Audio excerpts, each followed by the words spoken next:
Praise the lord. ప్రతిరోజు అనుదిన వాక్యం ద్వారా మీరెంతగానో బలపడుతున్నారని నేను ఆశిస్తున్నాను. అలాగే మీరు కనుక మన యూట్యూబ్ ఛానల్ని క్రొత్తగా వీక్షిస్తున్నట్లయితే మన యూట్యూబ్ ఛానల్ని సబ్స్క్రైబ్ చేయండి, ఇతరులకు షేర్ చేయండి.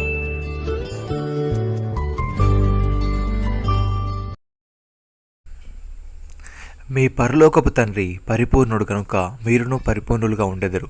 మత్తయి సువార్త 5వ అధ్యాయము 48వ వచనము.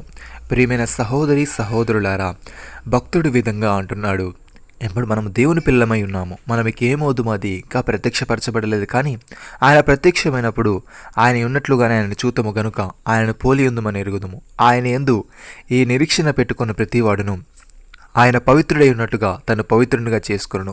పాపము చే ప్రతివాడును ఆజ్ఞాతిక్రమించును. ఆజ్ఞాతిక్రమమే పాపము. పాపములను తీసివేటకై ఆయన ప్రత్యక్షమైనని మీకు తెలియను. ఆయన యందు పాపమేమీ లేదు. ఆయన యందు నిలిచిండు వాడెవడునో పాపము చేయడు. పాపము చేయవాడెవడునో ఆయనను చూడను లేదు, ఎరుగను లేదు. సహోదరి సహోదరులారా, మీరు ప్రియులైన పిల్లల వలె దేవుని పోలి నడుచుకునుడి. క్రీస్తు మిమ్మల్ని ప్రేమించి పరిమళ వాసనగా ఉండుటకు మన కొరకు తాను దేవుని కర్పణముగాను బలిగాను అప్పగించుకునను. అలాగునే మీరును ప్రేమ కలిగి నడుచుకునుడి. మీలో జారత్వమే గాని ఏ విధమైన అపవిత్రతే గాని లోభత్వమే గాని వీటి పేరైనను ఎత్తకూడదు.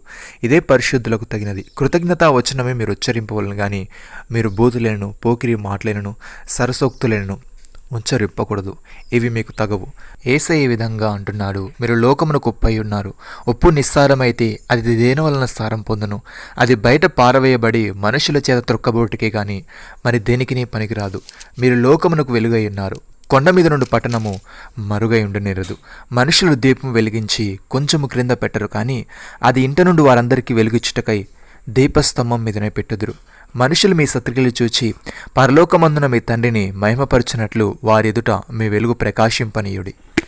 ప్రియమైన సహోదరి సహోదరులారా, పక్షపాతము లేకుండా క్రియలను బట్టి ప్రతి వారిని తీర్పు తీర్చువాడు తండ్రి అని మీరు ఆయనకు ప్రార్థన చేయుచున్నారు కనుక మీరు పరదేశులైనంత కాలము భయముతో గడుపుడి. పితృ పారంపర్యమైన మీ వ్యర్థ ప్రవర్తనను విడిచిపెట్టినట్లుగా వెండి బంగారముల వంటి క్షయవస్తుల చేత మీరు విమోచింపబడలేదు, కానీ అమూల్యమైన రక్తము చేత, అనగా నిర్దోషమును నిష్కలంకమును గొర్రెపిల్ల వంటి క్రీస్తు రక్తము చేత విమోచింపబడతారని మీరు ఎరుగుదురు కదా. ఆయన జగత్ పునాది వేయబడక మునిపే నియమింపబడిన గాని తన మృతుల నుండి లేపి తనకు మహిమనిచ్చిన దేవునిలా తన ద్వారా విశ్వాసులైన మీ నిమిత్తము కడవరి కాలములందు ఆయన ప్రత్యక్షపరచబడెను. కాగా మీ విశ్వాసమును నిరీక్షణయు దేవుని యందు ఉంచబడి ఉన్నవి.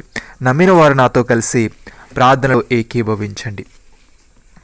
మమ్మల్ని మికిలిగా ప్రేమిస్తున్న మా ప్రియ పరలోకపు తండ్రి, మీరు మాకిచ్చిన ఈ వాగ్దానమును బట్టి మీకు స్తోత్రములు. దేవా, మేము నీ పిల్లలమై ఉన్నాము. మేమికి ఏమవుదుమో అది ఇంకా ప్రత్యక్షపరచబడలేదు, కానీ నీవు ప్రత్యక్షమైనప్పుడు నీవు ఉన్నట్లుగానే నిన్ను చూతుము గనుక నిన్ను పోలి ఉందమని ఎరుగుదుము. తండ్రి, నీ యందు ఈ నిరీక్షణ పెట్టుకున్న మేము నీవు పవిత్రుడు అయినట్లుగా మమ్మల్ని మేము పవిత్రము చేసుకునే వారముగా ఉండటకు సహాయము దయచేయమని మీరు మాకిచ్చిన గొప్ప రక్షణ భాగ్యమును బట్టి మీకు వందనాలు చెల్లిస్తూ ప్రభు అయిన యేసు క్రీస్తు నామములో ప్రార్థిస్తున్నాము తండ్రి. ఆమేన్.